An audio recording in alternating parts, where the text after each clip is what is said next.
Welcome out to another episode of It's All Been Trekked Before. This time today, man of the people, it's all been trekked before. I hope you're enjoying your Thanksgiving. Enjoy your Thanksgiving. Give thanks. We give thanks to you. Hey, you know where you can really give us thanks and we can give it right back to you? Our Facebook page. It's all been trekked before. It's spelled exactly like it sounds. It's all been trekked before. It's the same everywhere. It's there on Facebook. We're having lots of fun out there. Come out and have fun with us. Hopefully, maybe you have a complaint. That might be a place to address it. Maybe you just have a complaint about Trek, and then we can get down and dirty. Facebook, It's All Been Trekked Before, just like Man of the People on It's All Been Trekked. Welcome out to another episode of It's All Been Trekked Before. Your regular hosts are here. This is Steven. And Keith. Jimmy-Jerome, we are here to talk Man of the People. First impressions. You know, it felt like this might have been better if they'd put this episode second instead of third in the season. Just a random observation. I don't know what makes me think that, but now it's. Do you have a first impression on the episode itself? Because again, just to exercise some sort of clairvoyance, I feel like I'm going to have enjoyed this more than you two did. But okay. I can't say I hated it, but overall it was like, okay, we know what the it was one of those episodes where there's some kind of mystery here. I guess they tipped the hand early enough that like, here's what's going on, and then resolved it. But it's another one of those what I call kryptonite episodes, like on Smallville, where something makes somebody act strange, and this or Naked Now, whatever, Naked Time, didn't really advance any of the relationships because it was all Troy, and I thought it was fun for Marina Sirtis and for us if you appreciate her feminine wiles, it was fun to an extent, but and we'll get into some of the other stuff later. But so yeah, I didn't hate it, but I didn't enjoy it, I guess. Yeah, I thought it was creepy, not in a good way, like cringy creepy, and did not enjoy what they did with Troy or the guy and his complete psychopathic tendencies, and was not at all intrigued by the mystery. So I could have absolutely done without this episode. As I often do, I went and looked at the reception that this episode had, and it was interesting. The one thing was interesting, and when I read this, I'm like, okay, that puts the episode in a different light. Still doesn't make a good episode, but one of the things the one reception or response to it was that it kind of showed men taking advantage of women.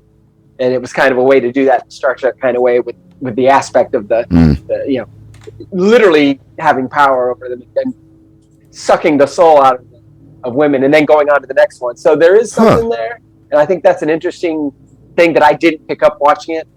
Like I said, it doesn't redeem the episode overall to me, but it makes, I like that thread. But also alternatively, it was also on one of those lists, the sixth worst episode in TNG history. Or maybe it was all Star Trek. I think it was TNG. So. We were confused that Times Arrow Part 1 somehow had an 8.2 out of 10 rating on IMDb. Mm-hmm. This one has a 5.8 out of 10, and I think that's still too high for it. Right. Wow. So, that's my opinion. Yeah. We start at the beginning with Take Your Mom to Work Day as the ambassador beams over. And he has his mom. Is that Sev Malar? Yeah. Is that the mom? Yeah. Played by Susan French, who's best known for Somewhere in Time, the 1985 movie House, Jaws 2, where her part was Old Lady. And Flatliners. So she's got about 40 credits, not huge. This is her only Trek credit, no Seinfeld. Yeah. I thought she was over the top and ridiculous, but I also feel like that's probably what they wanted her to do. So I thought she looked like, this will be the Donnie Darko part of this podcast. She looked like Grandma Death from Donnie Darko. So I did a detour and tried to find if there was a connection. All I found out was that was based on somebody in Richard Kelly's, who grew up in their neighborhood. The whole Grandma Death story from Donnie Darko. But I thought her makeup and everything, I was like, that's Grandma Death. But it was not the same actress. But well, and then she does that whole thing to Troy, like, you stay away from him, you're going to regret it. And I'm like, no wonder he's single. Right. And I wrote, Troy's gonna date him, right? Because she should stay far away. That's ridiculous. That moment, I think that's part of why I checked out the episode too, is the moment she does that, the mother does that, or the mother does that, I'm like, where's the conflict? If I were Troy, I just would not get involved with him. Period. Yep. Empathic stuff. It's not worth it. Manipulation. It's not worth it. I think that's the point. I think the point of if this is supposed to be symbolic of the serial using, of men or from men of women. Right. I think that's a very good example too. All the warning signs of people telling you those things and it still isn't enough. The pre-credits stinger music was just so over the top, and I just wrote down, man, that's over the top. And then I wrote, my mom says crazier things than that woman said. It shouldn't be that dramatic of music.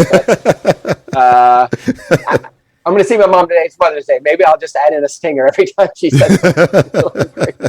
Troy talks about doing evaluations, and then she's going to reward herself with 2 Sundays. Yeah. Have you ever had 2 Sundays? Because I've never had 2 Sundays. No, and it's going to take a lot of Tai Chi for her to work that off. But right? Obviously, she's doing the work. But I mean, I like Tai Chi, but yeah. The corpse was super creepy. Like, she was definitely dead the second they walked in. Yeah. Those Tai Chi outfits look very comfortable, but they look like terry cloth bathrobes you might get at a nice hotel. And that made me think, when's the last time I saw one of those? I can't remember the last time I was in that nice hotel, I guess. But where they have 2 bathrobes, sitting in the closet where you hang stuff up. I know it's happened in my life, but that's what they look like. They look very warm too, so I guess I get them sweating. And I like that Worf was running the Tai Chi class. I'm guessing it was Tai Chi. They didn't say it was Tai Chi. Space Tai Chi. I assumed it was Tai Chi as well. Having done Tai Chi, it looked like Tai Chi.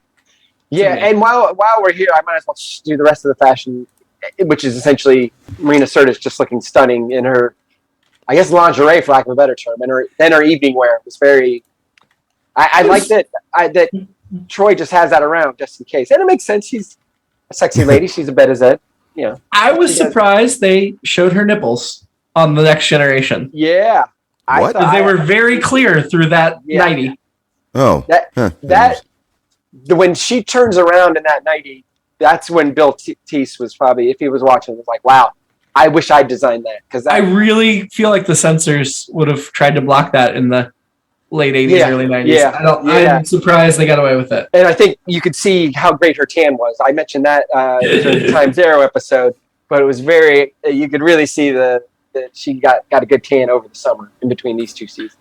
My other fashion that was the Diplomats' monochromatic look. They all were a different color, but they were monochromatic. Right. The 2 different shades of the same color. I mean, Next Gen just really did not get imaginative on its non-uniform clothes at all. No. Other than what Troy was wearing. Although, wouldn't diplomats want to wear something plain and not distracting as they're going to negotiate? Yeah, I mean, this guy put all his dark thoughts into women, so he could be calm. So I guess that's why he probably demanded that everyone have very soothing colors on. So back to the old woman dying. Yes. They mentioned that she was 93 years old. 93 of which planet? Right. Yeah. The mom's death brings Troy and the Ambassador Vess Alcar? We haven't talked about him yet. Played by Charles Lucia, as credited as Chip Lucia, best known for Tank Girl, The Hand That Rocks the Cradle, Society, and Days of Our Lives. He will play a captain in an episode of Star Trek Enterprise, and he's got a different guest spot in an episode of Voyager, so he's got 3 Trek credits. No Seinfeld. Yeah, I didn't like him. I didn't like him in the episode. I didn't like him in the role. I don't know if it was bad acting or if that's why they told him to be, but I just did not care for it. There was a lack of subtlety or really emotion at all. He came across as a total blank psychopath, but maybe that was the point. I don't know. Yeah, I couldn't tell with that either. Because you knew right away something was up. Yeah. And I guess, his mother, quote unquote, losing her. Well, his total lack of reaction to the way the mother was acting. Right. Like, told you, okay, there's something going on here. Yeah. Troy's doing a counselor session with Ensign Janeway in the sciences division, but Voyager's only 2 years away and Janeway's a captain, so it can't be the same Janeway. Right. And Janeway's sister didn't go into Starfleet. That Captain Janeway's sister didn't go into Starfleet. So I think it's just a coincidental last name. I don't think it's connected to Captain Janeway. Yeah. But still, the fact that we had a science, because Captain Janeway was a science officer, so the fact that we have a science Janeway was interesting to me. That actress also played. She was on the first couple seasons of Doogie Howser. Lucy Boyer, best known for Doogie Howser, Too Hot to Handle, ABC After School Specials, and this role. Yeah. That's why she looked familiar then. Yeah. Yeah, she does not have Seinfeld. This is her only Trek. Most of her IMDb credits are Doogie Howser, 61 episodes. Yeah. So this is the part where Troy starts acting weird, and she's by herself in her quarters. And my first thought was, is she a puppet? Like she's acting out of character. So is he like controlling her because she's doing some like weird movements that I'm like, I thought she was possessed or something. I wrote, I don't think we're doing Tai Chi anymore. That's the scene where she's kind of, for lack of a better term, feeling herself. You know, and she shows a little more cleavage and everything. And the nipples. Yep. I also wrote down, it's perv time. I mean, yeah, we talked to length how, yeah, we all think she's beautiful, but yeah, so it's like, on the one hand, it's like, okay, I'm into this. On the other hand, this is a completely different show than that. So, but I mean, it did show she was different. And then I think it's weird that they have to get all the way to her clawing Riker's face before it's like, oh, I think something's going on. I felt so terrible for that ensign, played by J.P. Hubble, who only has a few credits. Did like 15 episodes of ER and 2 episodes of West Wing as a Secret Service agent. Looked like his most notable. But yeah, I felt sorry for him because not only it would not be a bad thing if Troy came onto you strongly in the court, but the way she came on was very power imbalancing. Like, I'm a commander, you're an ensign, you have to do it, basically. Right. And then the fact that she invited Riker in while he was still there, like, she treated him horribly, that ensign. And she was treating Riker horribly. I mean, the whole thing was horrible. But yeah, hello to you too. He's here. It was just wrong and awful and uncomfortable. That would have been interesting to see her, and and I mentioned the kryptonite where you have changes in relationships because things come out. It would have been interesting to see her talk to that ensign later and be like, "Oh my God, here's what was going on. I'm so sorry." But we got to see her have a nice anxiety moment with Riker, but we didn't get to see her talk to the ensign and be like, yeah, here's why that happened. The Admiral in this episode, Admiral Simons, was played by George D. Wallace, who has 233 IMDb credits. He's best known for Minority Report, The Towering Inferno, Forbidden Planet. This is his only Trek. No Seinfeld. But that is a ton of credits for... And this was near the end of his career, really. So for that little tiny role, they got somebody that was pretty well known and had a lot of experience. Mm-hmm. Picard is better at diplomacy than the diplomats, isn't he? Because they're like having a meeting, and he tells them how to be diplomats. Yeah, we talked about this before, and I finally considered, what, he is a great diplomat. He is awesome. Yeah, they should listen to him. But it's always weird to me that in this universe, and maybe it's a positive thing, and it's part of that Gene Roddenberry thing, that ambassadors are rock stars, diplomats are rock stars in the future. Mm-hmm. Like Sarek and those guys. So I mean, I think that's a good thing. But yeah, these guys are not getting it done. I guess they did eventually get it done, but yeah. Well, the diplomats, Leva and Jarth were the two. Leva was played by Stephanie Erb, who this was her very first IMDb credit, but she has gone on to have lots of credits. It's been 97 IMDb credits. Ray Donovan, most recently, she was in Weeds. She was in The Ring. She was in Fearless. She does get started in an episode of Enterprise as well. True Blood, she did five episodes of. Interesting that this is where she got her start. And looks like she's had quite a good career. Mostly guest starring on television. She's in the rock show episode of Parks and Rec. I saw that, and I just watched that episode recently, I believe. And then Richard Scarry plays the guy. He is best known for Veep, Baskets, The Office, Bones, 110 credits. So also a very successful television actor. Yeah. This wasn't his first credit, though. He had a handful of credits before this. He looks super familiar. He's also, I'll recommend... This is kind of the opposite end of the spectrum from Mirror Images, too, but he was the narrator in the movie Down with Love with Ewan McGregor. Oh, I love Down with Love. I love that movie. That guy's done well as well. Yeah. So they got some good guest stars in this one, which is remarkable for such a bad episode. Deanna's being awful in her counseling session in 10 Forward, where she's like, basically, get over it. And then she needs and hurts Riker. And at that point, I'm like, oh, she's turning into the mom, isn't she? Yep, she's turning into the mom, the mother character. Not her mom, for the record. Because her mom wouldn't have scratched Riker. She would have made sweet, sweet love to Riker. This is how slow on the uptake I was, or maybe it's just more of me just being, I guess the main reason I liked a lot of this episode was Troy being sexy, I guess. But, or different, but sexy. Because when she comes into 10 Forward in that outfit, I didn't even notice when she had the gray streak in her hair. I was just like, "Oh, that's a cool way to go with that. I like that, yeah." And then I was like, "Oh, she's aging because she's becoming that person." I didn't begin to pick it up there. It took me till a couple scenes later. So the question I had at this point in the episode was: does the ambassador know what's going on, or is he ignorant of what he did to her? But very clearly, he knows what's going on. Yeah. Picard does the autopsy against the culture and against regulation. That seemed very odd to me, that he would just be like, yep, autopsy that woman that died. Where are you getting that from? Yeah. I mean, he actually refused at first, and it was only when there was like a life-threatening situation with... they didn't know what was going on with Deanna, but he didn't even try to talk to the ambassador and gain permission when the ambassador had refused the autopsy. And then later, when Picard brings up, the ambassador's like, "You did the autopsy. I told you couldn't do." And Picard's like, "Yep, sure did." But I mean, that's got to be against regulation, right? It was a life-threatening situation. They figured out what was going on, and they knew that he probably wasn't going to be forthcoming. I think it was a murder investigation. Yeah, he was playing a hunch, and if it'd been wrong, then he.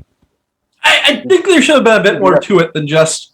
Yep, I felt like really quickly he's like, yeah, just disregard the regulation. Let's go. Let's do it.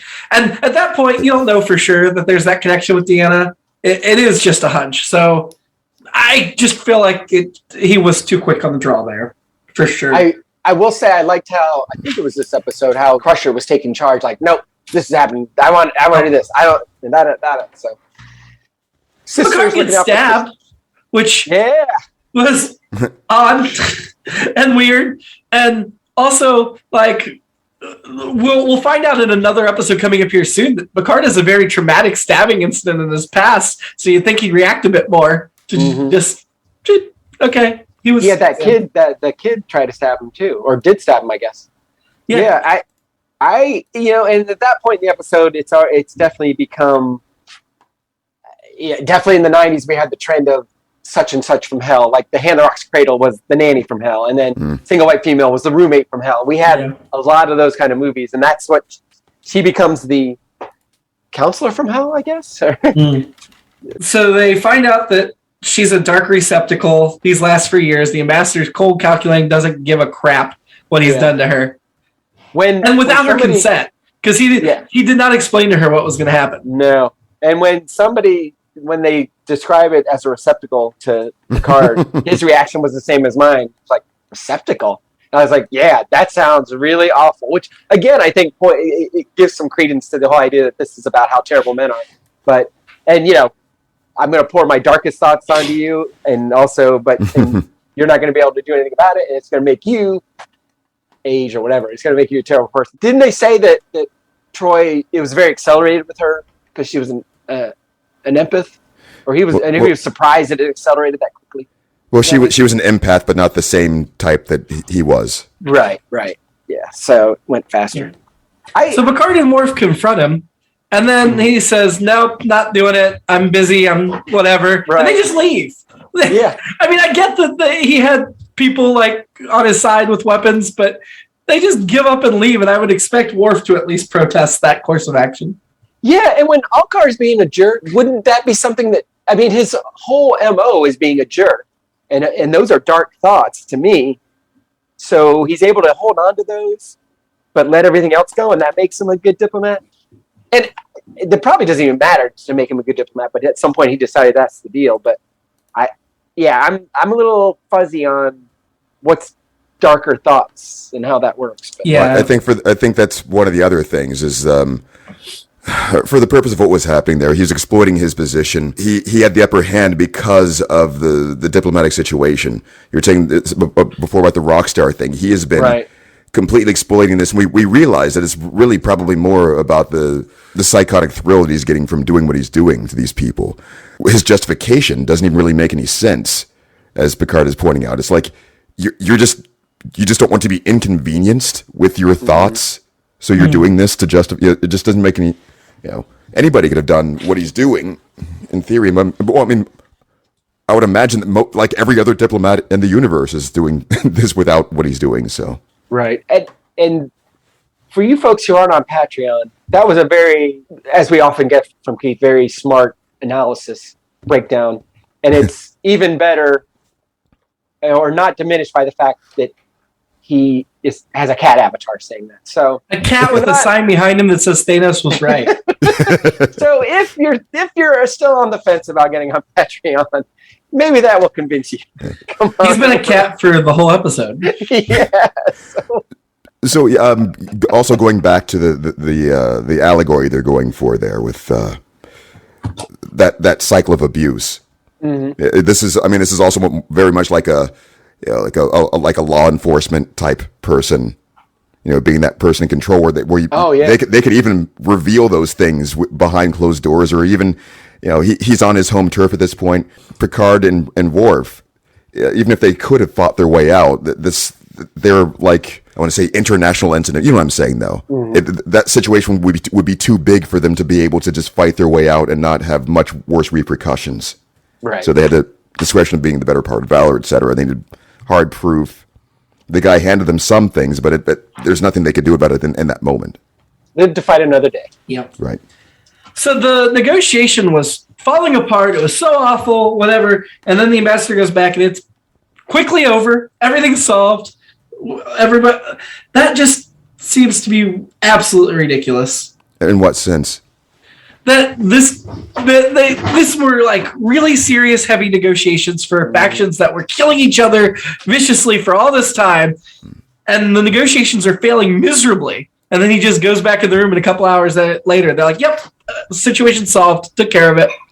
Well, they think they needed to demonstrate that he was actually competent, or at least that he was successful. I mean, that's the part of the moral quandary. But that's beyond competent. That's like superstar, best diplomat in the galaxy competent. Which there was nothing about his character up till now to indicate he was actually good at such a thing. Right. I think that you were missing a lot of subtlety at the beginning, honestly, for the way that he was coming across. The darker bits of what he was revealing actually came on pretty gradually, and I think the point is, if you have somebody who can do the sorts of things he was doing, that type of psychotic behavior, they will appear fairly charming in certain situations when they have to, or when they can, and people are going to assume a lot of things and fill in a lot of blanks from that sort of blank expression you were saying. He's just serene, but then once he's in a strong enough position of power, he will start to let those things slip. And I guess, that's part of the delight of going, I've got you, and you can't do anything about it. Yeah, it's true compartmentalization, and I guess, you're right, Keith. It does go with. I think it goes with the idea of, well, this guy couldn't possibly be responsible for this act because he's this person here. Right. That can't be the same person, but obviously, a lot of that happens, and obviously, what's happened with Alcar too. So right, and so. Yeah, for the purpose of setting up a moral quandary, as they usually do for these episodes, you have to have something that extreme to say he is so impossibly good at this that he can justify these kinds of things, or that people might even let him get away with it, even when they find out, and so they had to do something to stop him. I just didn't think they did a good enough job of setting up that he was at that level, or portraying that. They told us that, I guess, but right. Yeah, I can see what you mean by the show not tell, but. Those are the things the things that would probably cut for time, so to speak. Certainly the audience doesn't care about actually how he's doing it. They just want to, Yeah. But. So then because Troy's dead, he goes after Liva because apparently non-consent is the way he always does this. He doesn't have any volunteers for it. Well, he does say, won't you join me in the ceremony? He does say that, but that doesn't really reveal what's going to happen. Yeah, but that doesn't tell us anything. That doesn't tell. I do have to wonder, though, if she's aware, because she's been around them long enough, what she's going in for or not. And if she was aware, wouldn't she be upset when she's pulled out and saved from it? So and explain how that whole transference happens with that little box. Is it just those magic crystal things? It looks okay? That's it's science. It's the midi-chlorians. right. Yeah. So Deanna looks terrible in the old age makeup. They try to make her look terrible and like dead, and then somebody does her hair and makeup before she wakes up, so she looks perfect again. So I think the makeup's good for a little while, and then when it gets to the last phase, then we're into like the old guy who got young episode, whatever the episode that was.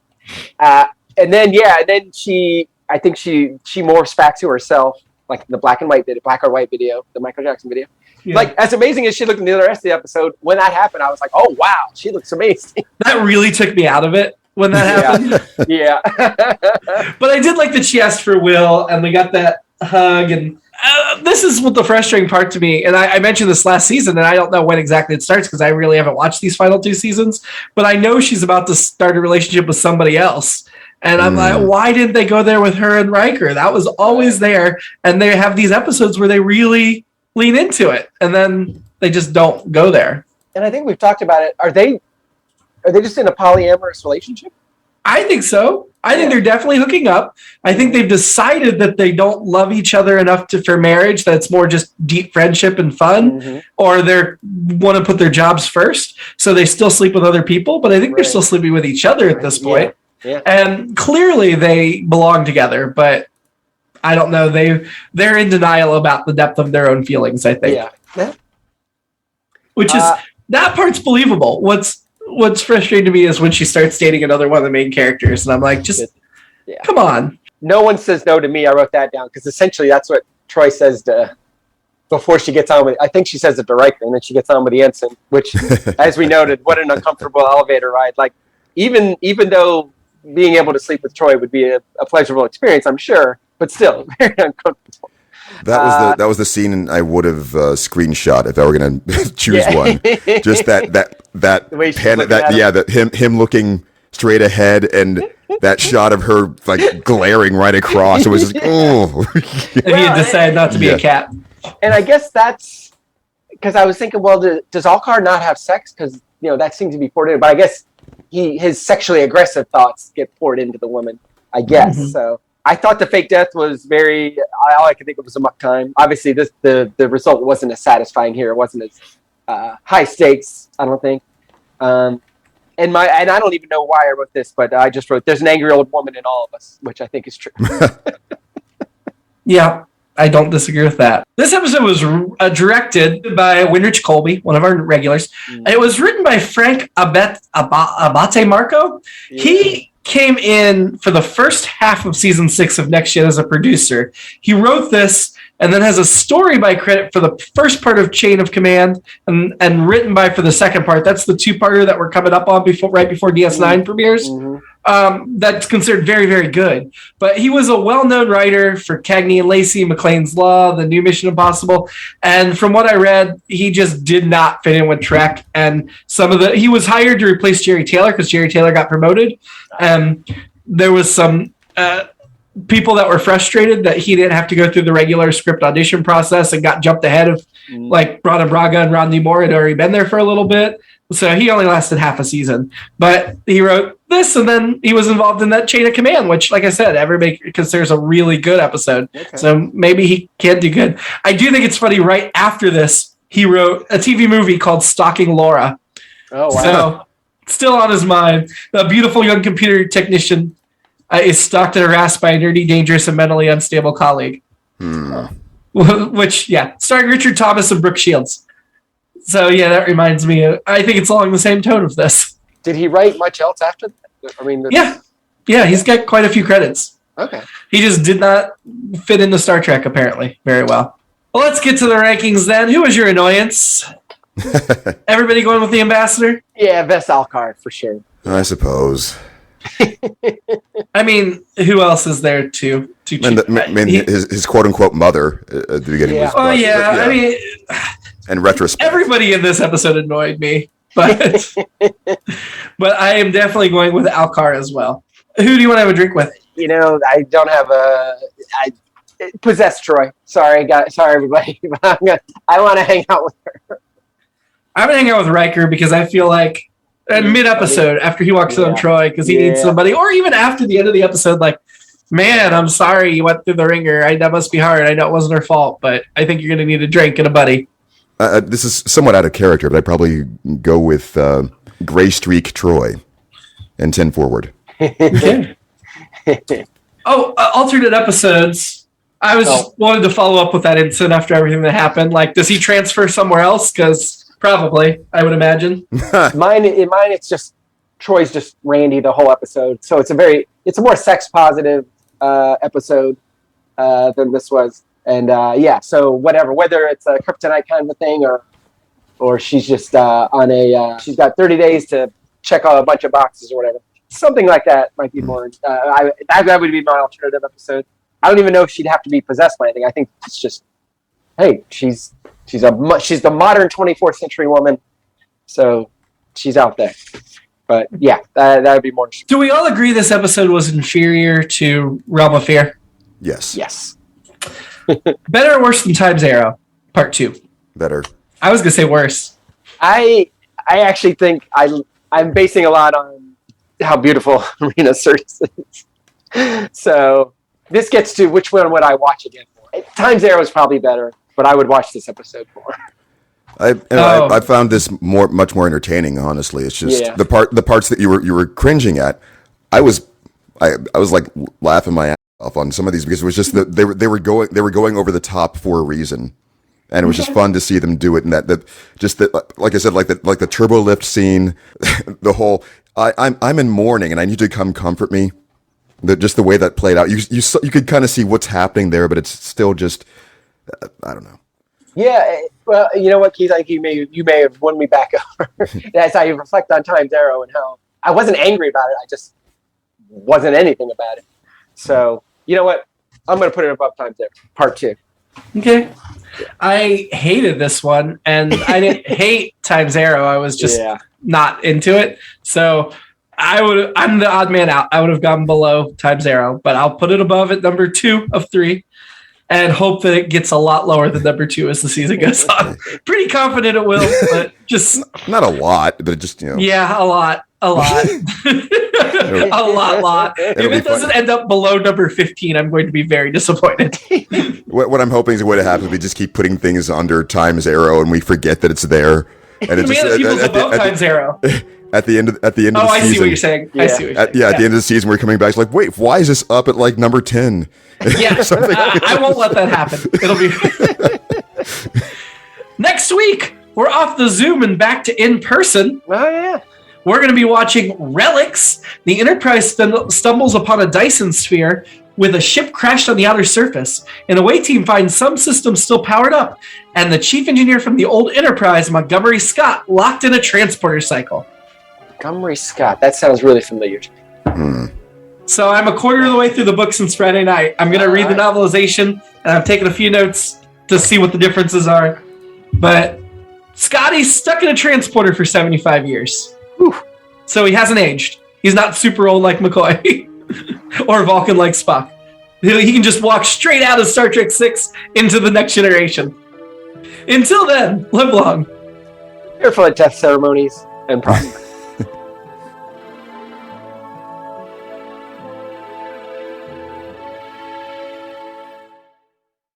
It's All Been Done presents Who's Got the Time?